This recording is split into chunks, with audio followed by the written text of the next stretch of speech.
In this video, I'm going to show you all the projects that we are going to develop in this course.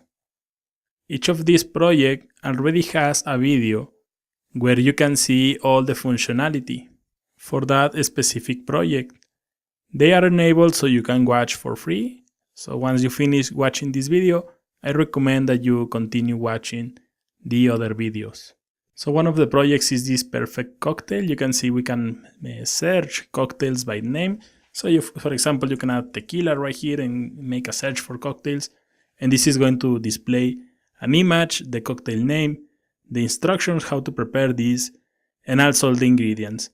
One of the really nice features about this project is that if you click on this button that says plus sign, this is going to add this into the favorites. And also if you click here, this is going to remove the recipe from favorites. So let's click here and let's open my favorites. And you can see we have two items into favorites. From here you can view the recipe or the other one, or you can also remove this. So I'm gonna close this. And you can see we have all the other recipes. We're gonna consume a REST API. I'm gonna show you how to do something like this. If we make another search, we're gonna search for vodka. This is going to return other drinks that match this name. And again, you can click here and this is going to add this into the favorites. So now we have three different items. You can also search by ingredients. So for example, if you make a search here for vodka again, this is going to retrieve all the drinks that have vodka as an ingredient. And you can click here and this is going to display the recipe. Or click here and this is going to retrieve this specific recipe. I'm going to show you how to do everything. And again, you can click here and this is going to save this into favorites. So you can click here and you will have that recipe into your favorites. So you can prepare this or save this for later. And here on the top, you can also make a search by category. You can select by a category, or you can also filter by alcoholic or non-alcoholic drinks. So let's review another project. This one is the weekly budget app. So for example, you define a budget for the week, 500, and then for example, you start adding expenses. So let's add transportation and let's add 150. Click here on add, and you can see we have the list of expenses, and also we have the budget, and the remaining budget is going to be print also. If you continue adding more expenses, let's say that you add food and then you add, for example, 120 in the amount, click here on add. You can see we have added right here, and then the form is going to be reset, and you can see that the remaining budget, the color was green, now is in the color yellow. This means that we have spent at least 50% of the budget. So let's say that you continue adding more. Let's say that we have some other expenses and we add 100 right here, and we're gonna add the expense. You can see that we have left 130. Let's continue adding more. Let's add a book. And let's say that we spend 50 on a book. Click here on add. And now you can see remaining budget now is in the color red. This means that we already have spent 75% of the weekly budget.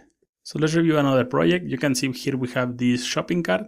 Here we have already some items in the shopping cart. I'm going to remove this and reload. And you can see we get rid of this.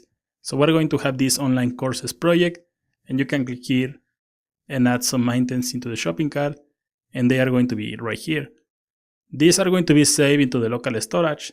If the user comes back 3 days later, the items are going to be saved into the local storage. From here, the visitor can remove the items from the storage and also from the cart, or they can clear the cart contents. A really nice project where you are going to learn DOM scripting and also local storage. So let's review another project. You can see we have this name generator. We are going to develop this project. There are some persons, for example, that are expecting a baby and they are looking for a name. So for example, you can create the name by the country. So for example, let's say that the person wants to name his baby, for example, with a name from France. And also they can filter if they are expecting a baby boy or a baby girl, for example. Let's select female right here.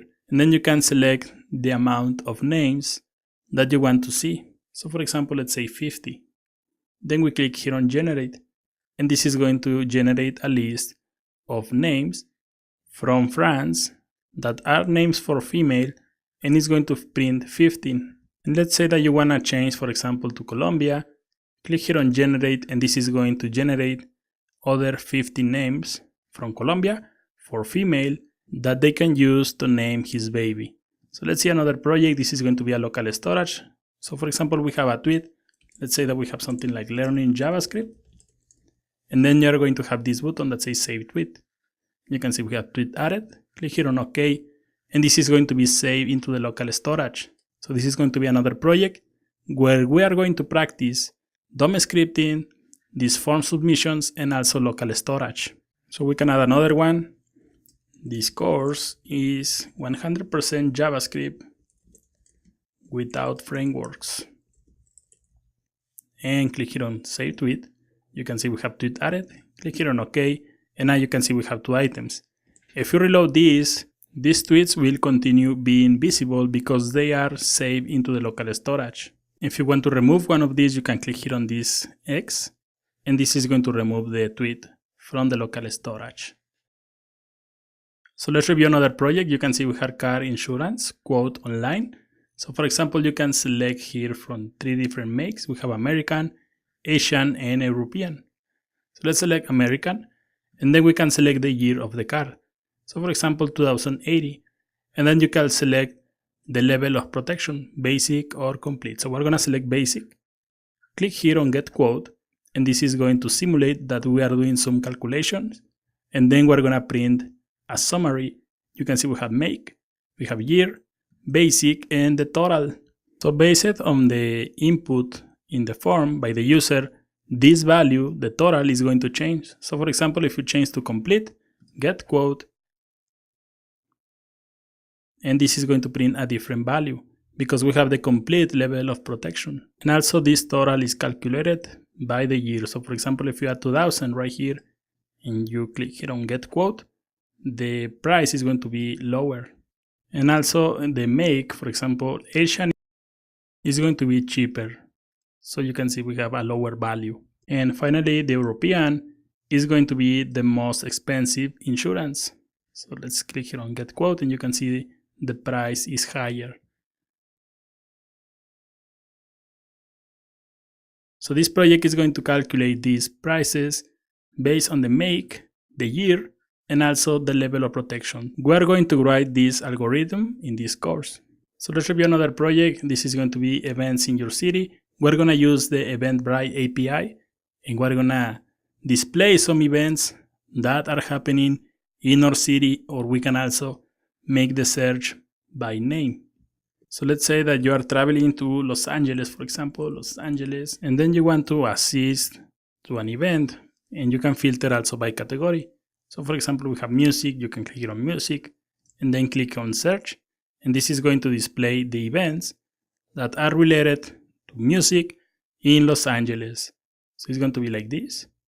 And then you can go back, for example, and make a search, for example, food and drinks search, and this is going to clean the previous result, and it's going to print the new results. So you can see now we have different results that are matched in the food and drink category.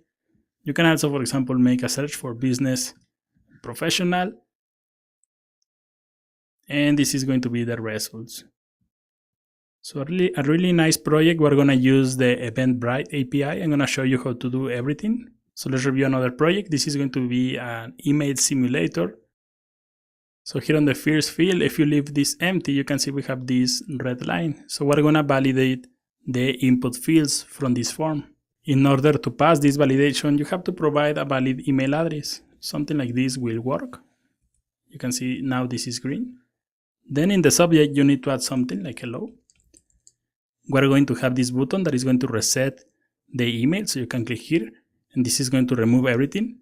So we can start again. Mail.com, hello. And once we are in the message and you add something, you can see that the send button is going to be enabled. From here we can send the email, and of course this is going to simulate that we are sending something. So we're going to click here on send. You can see we have this GIF. It's going to load, And then we're going to have this GIF that is telling us that the email was delivered. And then the form is going to be reset. Another really nice project where you are going to learn DOM scripting and also how to validate input fields. Finally, this is going to be another project, a cryptocurrency rates calculator. In this project, we can get the price of 100 cryptocurrencies. So let's say, for example, you want to check in United States dollars the value of Bitcoin. Get valuation, and this is going to load, and it's going to retrieve the current value of the Bitcoin in United States dollars. You can see we're going to print the result right here, the price. And then we're going to have some other information, some useful information. For example, in the last hour, the value has increased 1.65% in the last day and in the last 7 days. And if we want to change, for example, to euro, get valuation, this is going to make another calculation and it's going to return the current value. We're going to use a REST API that is going to print real-time values. So these are the projects for this course. You can also view the projects individually. I have enabled those videos. In those videos, I'm going to show you the projects in greater detail. So for me, the best way to learn is building projects, and you can see we're going to build all of these. So hopefully this sounds interesting, and see you in the course.